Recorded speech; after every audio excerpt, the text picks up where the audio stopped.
I've seen the undertone come to the surface, feeling your feelings like they were mine.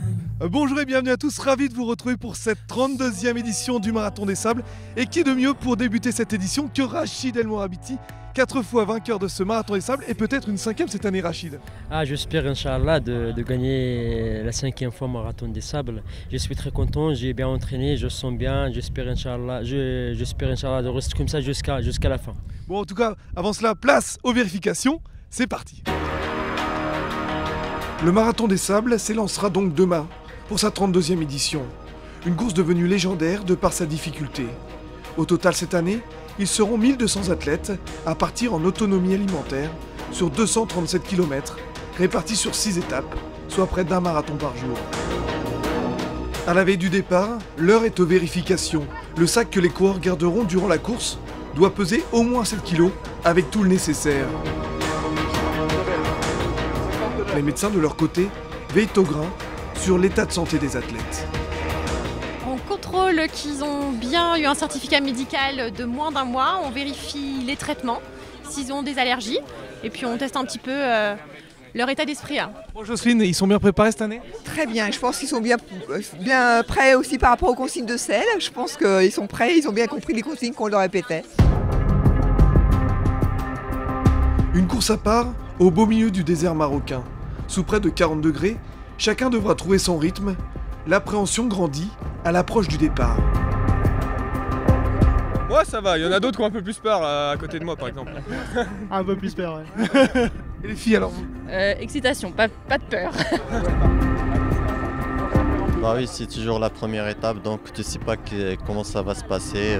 Le moral est bien, le physique est bien, on va faire le départ et après c'est le Marathon des Sables, tu suis. Ça fait la 3e fois, donc on commence un peu à savoir comment s'installe la logistique et tout ça, mais ouais, il y a un petit peu le cœur qui tape quand même.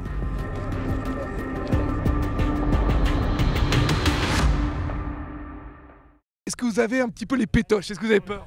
Non, pas du tout, hein, les gars, on n'a pas peur. Ouais. Non, on n'a pas peur.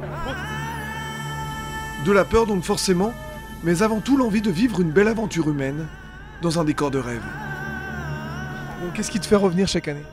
C'est l'amour de la course, là. C'est la course de ma vie. Hein. C'est une passion. Le Marathon des Sables, c'est ça ce qui est beau, c'est vraiment une aventure humaine, c'est un partage entre les gens, c'est une course que vraiment tu as toujours l'envie d'y revenir. Bon Patrick, J-1, on est prêt? Eh ben ça y est, on est dans les derniers réglages. Hein. Là aujourd'hui, comme chaque année, c'est une journée qui est consacrée au contrôle, mais aussi pour l'organisation, les radios, les stickages. Voilà, on doit être prêt, les livraisons d'eau pour demain. Et voilà, ça y est, ce soir c'est fini, on n'en parle plus. Demain, c'est le départ officiel. Bon, demain, Patrick, on se retrouve pour le High Weight Well et c'est toi qui lance les hostilités. Exactement, je pense que je serai en compagnie du gouverneur de Tinrir qui va représenter la province saharienne qui nous accueille. Et ça va être un grand moment à 9h GMT, le départ demain, parce qu'on fonctionne maintenant en GMT, comme chaque année sur le bivouac. Bon bah à demain les amis, soyez présents, ciao, à demain.